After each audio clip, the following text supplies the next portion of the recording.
ಅಚ್ಚುಕಟ್ಟಾಗಿ ಸುಂದರ ಕಾರ್ಯಕ್ರಮವನ್ನು ಮಾಡಿದ್ದಾರೆ. ಶ್ರೀ ಭಾವನಾ ಋಷಿ ಪದ್ಮಪೀಠ ಮಹಾಸ್ಥಾನದಿಂದ ನೇಕಾರ ಸಮುದಾಯದಲ್ಲಿ ಪದ್ಮಶಾಲಿಗಳು ವಿಶೇಷವಾಗಿ ಇದು ನಮ್ಮ ಪೂರ್ವಿಕರ ಜಯಂತಿ.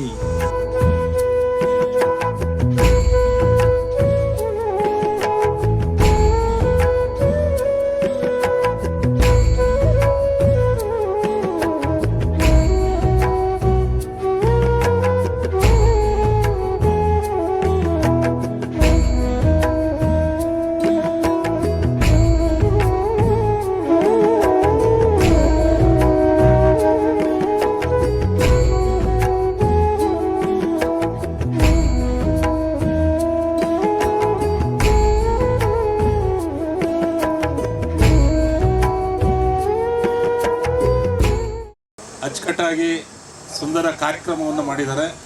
ಶ್ರೀ ಭಾವನಾ ಋಷಿ ಪದ್ಮಪೀಠ ಮಹಾಸ್ಥಾನದಿಂದ ಇದು ನಾನು ಮೊದಲನೇ ಸಲ ಬರ್ತಾ ಇರೋದು.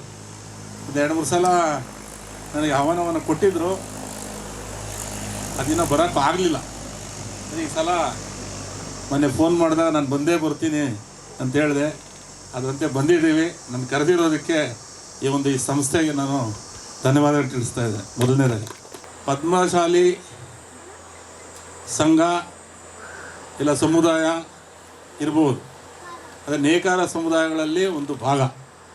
ನಾವೇನು ನೇಕಾರ ಸಮುದಾಯಗಳ ಒಕ್ಕೂಟ ಅಂತ ಏನು ಕರಿತೀವಿ, ವೀರೇಂದ್ರ ಅವರೇ ಕರಿತೀವಿ, ಈ ಒಂದು ಒಕ್ಕೂಟದಲ್ಲಿ ದೇವಂಗ ಇರ್ಬೋದು, ತೊಗಟಿವೀರ ಇರ್ಬೋದು, ಕುರುಣಶೆಟ್ಟಿ ಇರ್ಬೋದು, ಸುಕ್ಕಳ ಶಾಲೆ ಇರ್ಬೋದು, ಪದ್ಮಶಾಲಿ ಇರ್ಬೋದು, ಕುರುಣಶೆಟ್ಟಿ ಇರ್ಬೋದು, ಪಟ್ಸಾಲಿ ಇರ್ಬೋದು, ಸಿಗುಂದಾರಿ ಇರ್ಬೋದು, ಅಟಗಾರ ಇರ್ಬೋದು, ಹೀಗೆ ಒಂದು 10 ಸಮುದಾಯ ಒಕ್ಕೂಟದಲ್ಲಿ ಒಗ್ಗಟ್ಟಾಗಿ ನಾವು ಕೆ ಸಿ ಕೊಂಡೇನವ್ರು ಇರ್ಬೋದು, ಉಮಾಶ್ರೀ ಮೇಡಮ್ ಇರ್ಬೋದು, MD ಲಕ್ಷ್ಮಣ ಇರ್ಬೋದು, ಎಲ್ಲ ಅದರಲ್ಲಿ ವೀರೇಂದ್ರ ಅನ್ನೋ ಒಬ್ಬರು, ಅದರಲ್ಲೂ ಕೃಷ್ಣಯ್ಯನವ್ರು ಇರ್ಬೋದು, ಆಮೇಲೆ ಈಗ ತಾನೇ ನೆನೆಸ್ಕೊಂಡು ನಾಗರಾಜ್ ಅವರು, ಸಾಮದೇಶಿ ನಾಗರಾಜ್ ಅವರು ಮಗ ಇದ್ದಾರೆ, ಯುವಕರೇ ಸನ್ಮಾನ ಮಾಡಿದ್ವಿ. ಎಲ್ಲರೂ ಪತ್ರಕರ್ತರು, ಲಿಂಗರಾಜ್ ಇರ್ಬೋದು, ಇವರ ಎಲ್ಲ ಸೇರಿ ಕಟ್ಟಿದಂಥ ನೇಕಾರ ಸಮುದಾಯಗಳ ಒಕ್ಕೂಟದಲ್ಲಿ ನನ್ನನ್ನು ಅಧ್ಯಕ್ಷನಾಗಿ ಮಾಡಿದ್ದಾರೆ. ಎಲ್ಲರೂ ನಾನು ಧನ್ಯವಾದ ತಿಳಿಸ್ತಾ ಇದ್ದೇನೆ. ಆಶ್ರಯದಲ್ಲಿ 2ನೇ ವರ್ಷದ ಭಾವನಾ ಋಷಿ ಜಯಂತಿಯನ್ನು ಆಚರಣೆ ಮಾಡ್ತಾ ಇದ್ದಾರೆ. ಭಾವನಾ ಋಷಿಗಳಿಗೆ ಯಾರು? ಪದ್ಮಶಾಲಿ ಕುಲಕ್ಕೆ ಮೂಲ ಪುರುಷರು. ಆ ಮೂಲ ಪುರುಷರನ್ನು ನಾವು ನೆನೆಸ್ಕೊಳ್ಳುವಾಗ ನೇಕಾರ ಸಮುದಾಯದಲ್ಲಿ ಪದ್ಮಶಾಲಿಗಳು ವಿಶೇಷವಾಗಿ ಇದು ನಮ್ಮ ಪೂರ್ವಿಕರ ಜಯಂತಿ. ಅಲ್ಲಿ ನಾವಿರಬೇಕು. ಆ ಜಯಂತಿಯನ್ನು ಆಚರಣೆ ಮಾಡೋದ್ರಿಂದ ನಮ್ಮ ವಂಶಗಳು ಉದ್ಧಾರ ಆಗ್ತದೆ ಅನ್ನುವ ಭಾವನೆ ನಮ್ಮ ಕುಲಬಂಧುಗಳಲ್ಲಿ ಇರಬೇಕಾಗ್ತದೆ. ಅದ್ಯಾವುದು ಇಲ್ಲವೇ ಅಂದಾಗ ನಾನು ಒಂದು ಸಣ್ಣ ಉದಾಹರಣೆಯನ್ನು ನನ್ನ ಅನುಭವದಲ್ಲಿ ಕೊಡ್ತೀನಿ. ಕರ್ನಾಟಕ ಪದ್ಮಶಾಲಿ ಸಂಘದಲ್ಲಿ 10 ವರ್ಷ ಪದಾಧಿಕಾರಿಯಾಗಿದ್ದೆ. ಇಲ್ಲಿ ನನ್ನ ಜೊತೆಲಿ ಕೆಲಸ ಮಾಡಿದವರು ಒಂದಷ್ಟು ಜನ ಇದ್ದಾರೆ.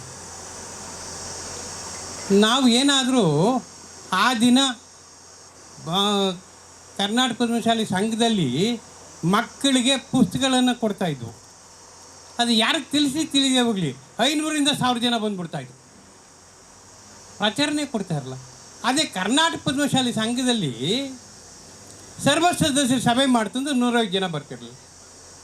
ಕೇಳಿದರೆ ನಮಗೆ ಇನ್ಫಾರ್ಮೇಷನೇ ಸಿಕ್ಕಿಲ್ಲ. ಅದು ಕರ್ನಾಟಕ ಪದ್ಮಶಾಲಿ ಸಂಘ ನಮ್ಮದು. ಅಲ್ಲಿ ಒಂದು ಸರ್ವ ಸದಸ್ಯರ ಸಭೆ ಮಾಡ್ತಾರೆ, ಅದರಲ್ಲಿ ನಾವು ಭಾಗವಹಿಸಬೇಕು ಅನ್ನೋ ಮನೋಸ್ಥಿತಿ ಇಲ್ಲದೇನೆ ನಾವು ಯಾರಿಗೂ ಪ್ರಚಾರನೆ ಕೊಡದೆ ನೋಟಿಸ್ ಬೋರ್ಡ್ ಹಾಕ್ತಾಯಿದ್ವಿ.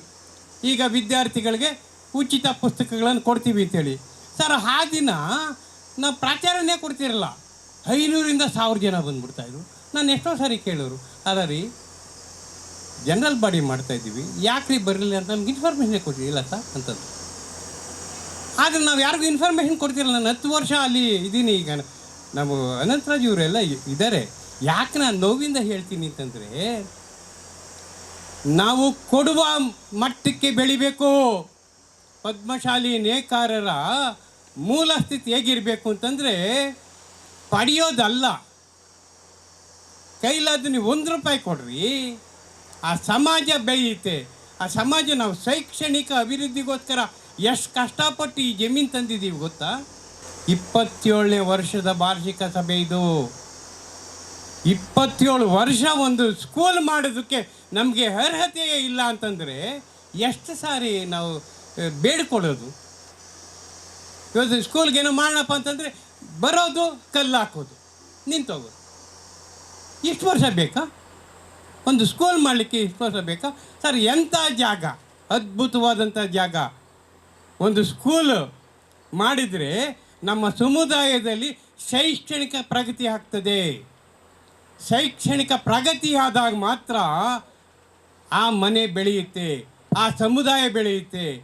ನಾವು ನಮ್ಮನ್ನು ಗುರುತಿಸ್ಕೊಳ್ಬೇಕು ಅಂತಂದರೆ ನಮಗೆ ಬೇಕಾಗಿರೋದು ಯಾರೋ ಕೊಡೋ ಸಣ್ಣ ಪುಟ್ಟ ಸಹಾಯ ಅಲ್ಲ, ವಿದ್ಯೆಗೆ ಎಲ್ಲ ಸಹಕಾರ ಕೊಡಿ ಅಂತ ನಾನು ಆವತ್ತಿಂದ ಇವತ್ತು ತನಕ ಹೇಳ್ತೀನಿ. ವೇದಿಕೆಯಲ್ಲಿ ಕೇಳೋದೇನು ಅಂತಂದರೆ, ನನ್ನ ಮನಸ್ಸಿನಲ್ಲಿ ಈ ಸಮುದಾಯವನ್ನು ಮೇಲೆತ್ತೋದಕ್ಕೆ ಎಷ್ಟೋ ಯೋಜನೆಗಳಿದೆ. ಆ ಯೋಜನೆಗಳಿಗೆ ಸಹಕಾರ ಕೊಡಿ, ಆಗ್ತದೆ, ಬೆಳೆಯುತ್ತೆ. ನೀವೆಲ್ಲ ನನ್ನ ಜೊತೆಯಲ್ಲಿ ನಿಂತ್ಕೊಂಡ್ರೆ ಸಾಕು. ಈ ಸಮುದಾಯದ ಬೆಳೆಯೋದಕ್ಕೆ ಒಂದು ಅವಕಾಶ ಆಗ್ತದೆ. ಆ ಅವಕಾಶವನ್ನು ನೀವು ನನಗೆ ಮಾನಸಿಕವಾಗಿ, ದೈಹಿಕವಾಗಿ, ಆರ್ಥಿಕವಾಗಿ, ಸಾಮಾಜಿಕವಾಗಿ ಬೆಂಬಲ ಕೊಡಿ ಅಂತೇಳಿ ಈ ಸಂದರ್ಭದಲ್ಲಿ ಕಳಕಳಿಯಿಂದ ನಿಮ್ಮಲ್ಲಿ ಮನವಿ ಮಾಡಿಕೊಂಡು ನಿಮ್ಮಲ್ಲಿ ಹೊಂದಿಸಿ ನನ್ನ ಮಾತನ್ನು ಮುಗಿಸ್ತಾ ಇದ್ದೀನಿ. ಜೈ ಹಿಂದ್, ಜೈ ಕರ್ನಾಟಕ.